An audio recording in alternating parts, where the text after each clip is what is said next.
Hello and welcome to a new video. Sveiki atvykę į naująjį video ir šiandieną mes kalbėsime apie tai, kaip palinkėti sveikatos.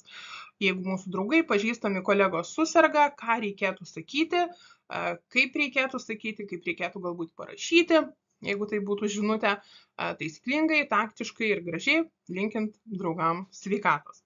O prieš tai labai trumpai primenu, kad nuo kiekvieno mėnesio galima jungtis prie Hive kursų ir jeigu norite vasarą praleisti besimokydami anglų kalbą, tai kaip tik nuo šio pirmadienio galima jungtis nuo naujojo mėnesio prie Hive kursų, jeigu norite išbandyti, rašykit man ir atsiųsiu daugiau informacijos. Taigi, kaip palinkėti sveikatos? Visų pirma, ko nesakyti. Truputėlį užspausti savo pirmąją reakciją ir tikrai elgtis taktiškai ir tokių frazių kaip you look terrible, tu atrodai siaubingai, arba what's wrong with you, kas su tavim blogai, kas su tavim negerai, reikėtų vengti, net jeigu žmogus matosi, tarkim, iš išvaizdos, kad prastai jaučiasi, vis dėlto tokių frazių reikėtų nesakyti. O pradėsime nuo tokių pagrindinių frazių, kurios yra, tarkim, neutralios, tinka ir artimesniems žmonėms, bet tinka ir kolegom ar pažįstamiem, kurie nėra labai artimi. Taigi, get well soon, tarsi pažodžiui būtų sveik greitai, get well soon, I hope you feel better soon, tikiuosi greitai pasijausi geriau, arba pasijausite geriau, nes visos šitos frazės tinka ir tiem žmonėm, kurie artimesni ir sakytumėm tu, bet ir taip pat tiem žmonėm, kuriems sakytumėm jūs. I hope you feel better soon. Wishing you a quick recovery, linkiu jum greito sveikimo. Arba linkiu greitai pasveikti. Wishing you a quick recovery. Take care of yourself. Pasirūpink savimi arba pasirūpinkite savimi. Take care of yourself. Rest and get better. Ilsėkis ir sveik. Labai toksai dažnas pasakymas, ką mes ir lietuvių kalboje dažnai naudojam, ar ne? Ilsėkis ir sveik. Jeigu mes turim truputėlį labiau, norim parašyti labiau asmenišką palinkėjimą arba pasakyti labiau asmenišką palinkėjimą, tai galėtų būti šie pavyzdžiai. I'm so sorry to hear you're not feeling well. Man taip gaila, kad tu prastai jautiesi. I'm so sorry to hear you're not feeling well. Thinking of you, get better soon. Galvoju apie tave, greičiau sveik. Thinking of you, get better soon. Sending you lots of good thoughts and hugs. Siunčiu daug gerų minčių tau ir apkabinimų. Sending you lots of thoughts and hugs.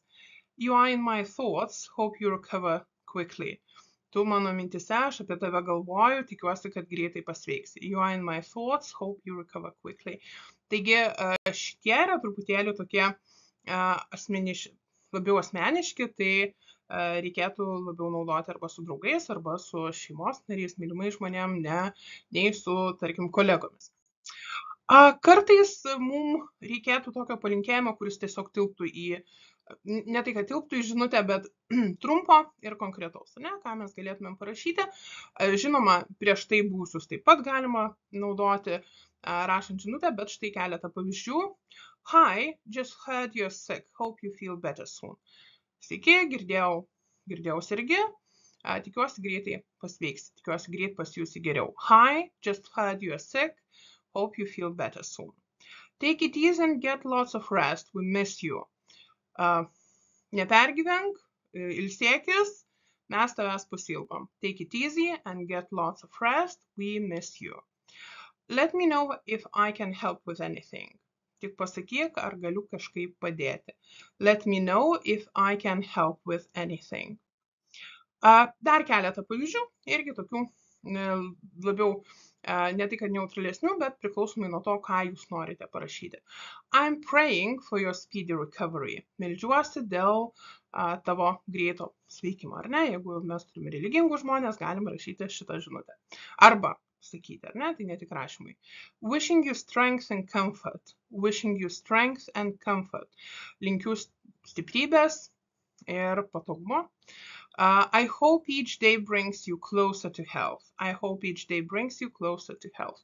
Tikiuosi, kad kiekvieną dieną jausies vis geriau, vis sveikiau. Ir you are strong, you'll get through this. You are strong, you'll get through this. Tu stiprus ar stipri, tu tikrai visą tai įveiksi.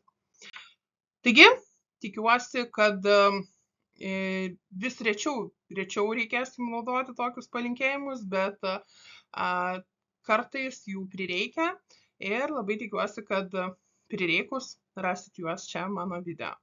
O jum noriu palinkėti nesirgti, saugoti save, daug ilsėtis ir mokytis anglų kalbos. Tai jeigu norite, primenu, jungtis galima ir prie kurso. Jeigu video buvo naudingas, labai būčiau dėkinga, jeigu paspaustumėt like mygtuką. Jeigu neprenumeruojate dar mano kanalo, spauskite subscribe, nepraleiskite naujų video. Have a wonderful day and see you next time. Bye bye.